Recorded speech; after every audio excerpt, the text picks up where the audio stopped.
මම නියෝජනය කරන කඳවුරේ ප්‍රතිපත්ති ගැන මම කතා නොකර මම නියෝජනය කරන කඳවුරේ නායකය ගැන මම කතා නොකර මම කැමති නෑ වෙන කඳවුරු වල නායකයෝ ගැන කතා කරන්න. එක පක්ෂයක ඉඳගෙන දවල් දවසේ වොයිස් කට් දීලා කතා කළ රැස්වීම් තියලා හවසට තව පක්ෂ නායකයන් එක්ක සහ තව කණ්ඩායම් එක්ක විස්කි වීදුරුව බොන දෙකයි පනේ දේශපාලනඥයෙක් නෙවෙයි මම. මම හොඳ කොන්දක් තියෙන කසේරුකාවක් තියෙන කෙලින් කතා කරන දේශපාලනඥයෙක් විදිහට තමයි තිස්ස කුට්ටිආරච්චි නම් දරලා තියෙන්නේ. ඒ නිසා මම අදත් කියනවා අනිකුත් සියලුම නායකින්ට වඩා මේ රට පාලනය කරන්න පුළුවන් දක්ෂම වර්තමානයේ ඉන්න නායකයා නාමල් රාජපක්ෂ මැතිතුමා. සජිත් ප්‍රේමදාස මහත්තයා හෝ වේවා වෙන නමක් තියෙන පුජ්‍යලෙක් වේවා ඒ කිසිම කෙනෙකුට මේ රට පාලනය කරන්න මොළයක් බුද්ධියක් නෑ.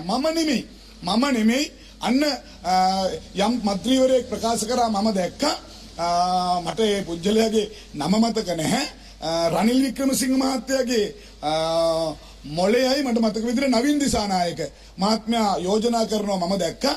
රනිල් වික්‍රමසිංහ මහත්තයාගේ මොළයයි සජිත් ප්‍රේමදාස මහත්තයාගේ ඇඟයි එකතු කරෝතින් තමයි මේ රට ගෙනියන්න පුළුවන් කියලා. ඉතින් එතකොට මොළේ තියෙන්නේ කාටද ඇඟ තියෙන්නේ කාටද කියලා තිස්ස කුට්ටිආරච්චි නෙමෙයි ඇත්තටම කතා කරලා තියෙන්නේ. ඒ පක්ෂවල ඉන්න කට්ටියම තමයි කතා කරලා තියෙන්නේ. ඉතින් ඒ නිසා මාවේ ඒවට අල්ලගන්න එපා.